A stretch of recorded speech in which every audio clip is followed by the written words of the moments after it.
Ram Ram Haryana bulletin में मैं हूं दुर्गेश पांडे आपके साथ। मुख्यमंत्री मनोहर लाल ने शनिवार को चंडीगढ़ में ऑडियो कॉन्फ्रेंसिंग के जरिए पीएम कुसुम योजना के लाभार्थियों से सीधा संवाद किया।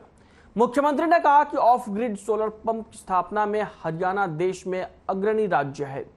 साल 2020-21 में 15,000 सोलर पंप स्थापित कर हरियाणा देश में पहले स्थान पर रहा। अब तक 53,000 सोलर पंप स्थापित किए गए हैं।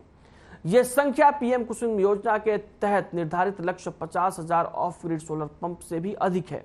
प्रदेश में स्थापित 53,000 सोलर पंप्स में से हर साल 29 करोड़ 50 लाख यूनिट बिजली की बचत हो रही है।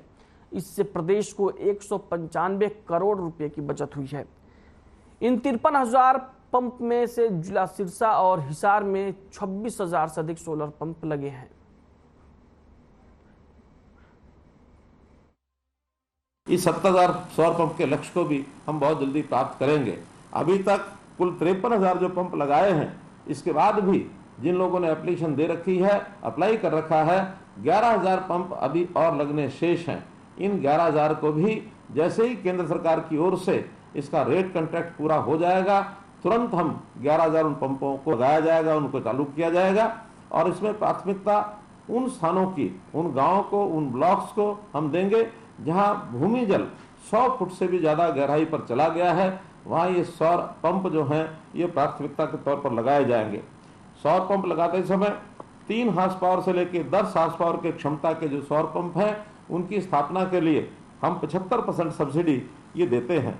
इस सब्सिडी से हमको आर्थिक लाभ तो होता ही है, साथ ही सरकार की भी बहुत बड़ी बचत होती है, क्योंकि बिजली के कारण से जो हम पंप लगाते हैं, उसके कारण से महंगी बिजली इसकी बचत होती है। अभी तक जो 53,000 पंप हमने लगाए हैं, इसके कारण से हमारे यहाँ 29 करोड़ 50 लाख यूनिट ये हर वर्ष इसकी बचत होती है। संरक्षण के कारण से हमारी खेती अधिकतम जो हो जाएगी, और उसमें भी विशेष तौर पर ऐसी फसलें जो पानी का उपयोग ज़्यादा करती हैं, विशेष तौर पर धान, इसकी बजाय हमको फसल विविधीकरण अन्य फसलों के ऊपर आना चाहिए। हमने एक अपील की थी, मेरा पानी मेरी विरासत, जिसके अंतर्गत धान छोड़ करके यदि हम दूसरी फसलों पर आएंगे तो 7,000 रुपये प्रति एकड़ सरकार की ओर से सब्सिडी देने का हमने कार्यक्रम चलाया था।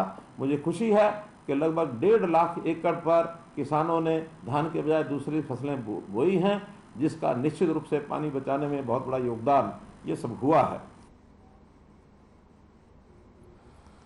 मुख्यमंत्री मनोहर लाल ने प्रेस कॉन्फ्रेंस की, जिसमें कई मामलों पर उन्होंने चर्चा की। सीएम ने सूरजमुखी को लेकर कहा कि 5,500 तक भी सूरजमुखी का रेट जाएगा। जैसे ही रेट मार्केट में तय हो जाएंगे, हम भावांतर भरपाई में उसे रिवाइज करेंगे। इस दौरान आगे उन्होंने कहा कि कुछ राजनीतिक पार्टियां भी राजनीति करती हैं। रामकरण काला को लेकर उन्होंने कहा कि एक सज्जन ने इस्तीफे का ऐलान कर दिया है। शुगर फेड के चेयरमैन के नाते इस्तीफा मेरे पास आना चाहिए था, लेकिन नहीं आया। सीएम ने चुटकी लेते हुए कहा कि इस्तीफा हम ढूंढ रहे हैं। किसानों से अपील की है कि किसान किसी के चंगुल में ना फंसे। सीएम ने प्रभारी की बैठकों को लेकर कहा, संगठन के काम अपनी जगह होती है, हम सरकार चला रहे हैं, कहीं कोई दिक्कत नहीं है।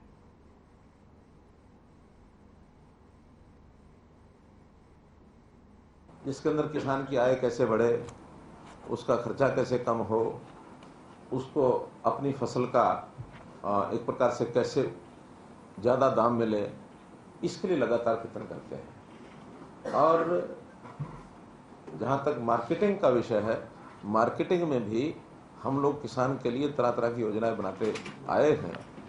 उन योजनाओं में बहुत सी योजनाएं मैं उसका उल्लेख करूँगा, लेकिन आज सबसे पहले शुरुआत करने के लिए एक मुझे बटन दबा करके जो एक मैसेज आपके माध्यम से सबको देना है, वो ये है कि हमने अभी 1,000 रुपया प्रति क्विंटल जो सूरजमुखी का डिक्लेयर किया है, इंटरिम भावांतर भरपाई। मैं शब्द प्रयोग कर रहा हूँ, इंटरिम भावांतर भरपाई।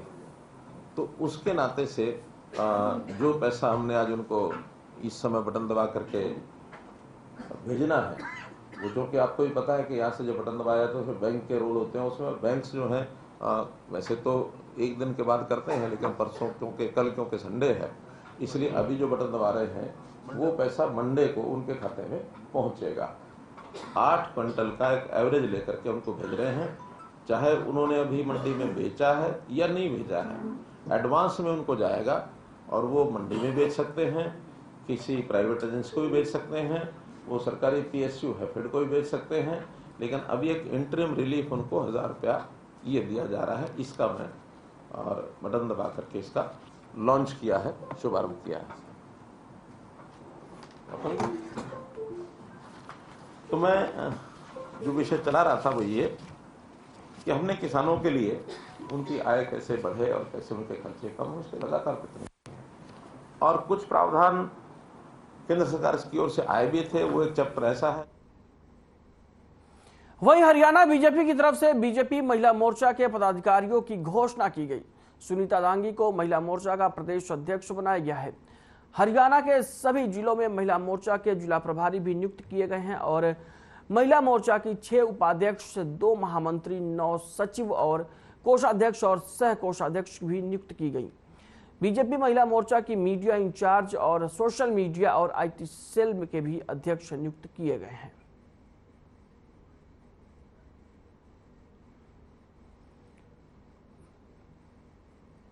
लिस्ट आप अपनी टीवी स्क्रीन पर देख सकते हैं, जिसमें बीजेपी हरियाणा बीजेपी की महिला मोर्चा के पदाधिकारी, इसमें कई उपाध्यक्ष हैं, सचिव हैं, कोषाध्यक्ष हैं, सह कोषाध्यक्ष हैं, इन सब का ऐलान किया गया है। यहां तक कि सोशल मीडिया विंग का भी ऐलान किया गया है, IT सेल की प्रभारी का भी ऐलान किया गया है। तमाम जो महिला पदाधिकारी हैं बीजेपी में, महिला विंग की हरियाणा बीजेपी में, उनके नामों की घोषणा कर दी गई है।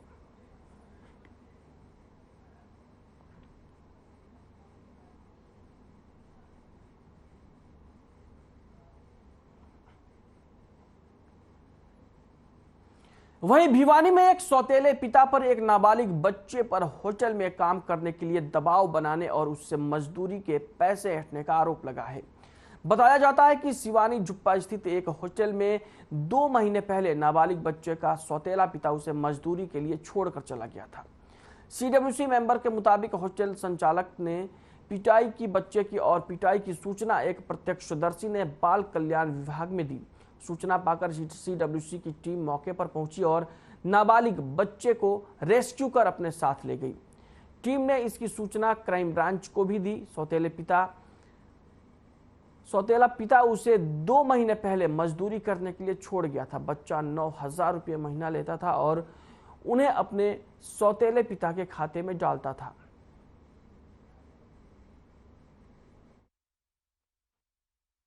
बाल कल्याण समिति सदस्य श्री जितेंद्र कुमार द्वारा हमें टेलीफोनिक सूचना मिली कि एक बच्चा पालकी होटल है कोई माजुप्पा के पास सिवानी में, वहाँ काम कर रहा है होटल के ऊपर, और उसके अलावा उस बच्चे के साथ मारपीट भी की गई। तो इस सूचना पे जाके बच्चे को होटल से रेस्क्यू किया है।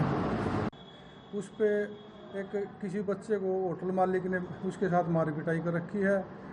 तो कुछ प्रत्यक्षदर्शी ने चाइल्ड लाइन पे कंप्लेंट की थी। हमने क्राइम ब्रांच को सूचित किया। क्राइम ब्रांच को बच्चे को रेस्क्यू करने के लिए भेजा। क्राइम ब्रांच वाले तुरंत वहाँ आधे घंटे में पहुँच गए।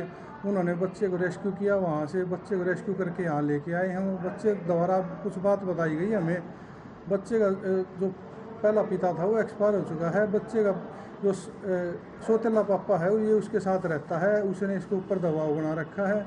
उसने दबाव बना के छोड़ रखा है। इसको धमकी दे रखी है कि मेरे जो इसका। वहीं अंबाला रेलवे GRP की CIA ने गुप्त सूचना के आधार पर रेलवे स्टेशन से 3 लोगों को गिरफ्तार किया है, जिनके कब्जे से चुराई गई रिवॉल्वर, 7 जिंदा रौंद, चाकू और 2 कच्चे बरामद किए गए हैं। इन तीनों लोग पंजाब के एक वारदात को अंजाम देकर आ रहे थे और चंडीगढ़ की तरफ से जा रहे थे, जिन्हें अंबाला कैंट रेलवे स्टेशन से गिरफ्तार किया गया है। इसी बीच CIA GRP प्रभारी जोगिंदर सिंह ने बताया कि हमें गुप्त सूचना मिली थी कि रेलवे स्टेशन पर कुछ लोग बैठे हैं जो लूट की वारदात को अंजाम देकर आए हैं।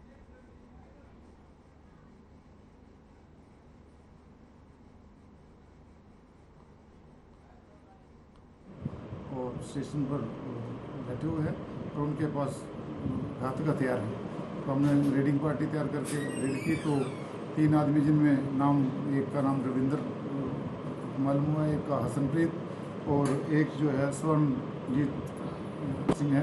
और तीनों ये मुक्तसर डिस्ट्रिक्ट के रहने वाले हैं। ये कल लूट की वारदात करके परसों और वहाँ से माला आए थे और चंडीगढ़ वगैरह जाने के सुपने के फिराक में थे। वहीं नीलोखेड़ी के नडाना गांव के पास नहर से शव बरामद हुआ है। ये शव एक युवक का है जो कुरुक्षेत्र के बीड़ अमीन गांव का रहने वाला है, जो कुछ दिन पहले घर से लापता हुआ था। दरअसल गौरव जब नाबालिग था तो एक लड़की के साथ चला गया था और उसके बाद लड़की वालों ने मामला दर्ज कराया था। गौरव को गिरफ्तार करके जेल भेज दिया गया था। गौरव अब पैरोल पर बाहर आते ही और कुछ दिन पहले घर से लापता हो जाता है। आज उसका शव करनाल में नडाना गांव के पास से नहर से बरामद हुआ। मौके पर एफएसएल की टीम भी पहुंची। वहीं गौरव के पिता का कहना है कि कई बार लड़की वालों की तरफ से धमकी भी आई थी कि गौरव को छोड़ेंगे नहीं। साथ ही आपको बता दें कि अब गौरव के शव का पोस्टमार्टम करा दिया गया है और ये पता लगाने की कोशिश की जा रही है कि गौरव की हत्या हुई है या फिर उसने आत्महत्या की है।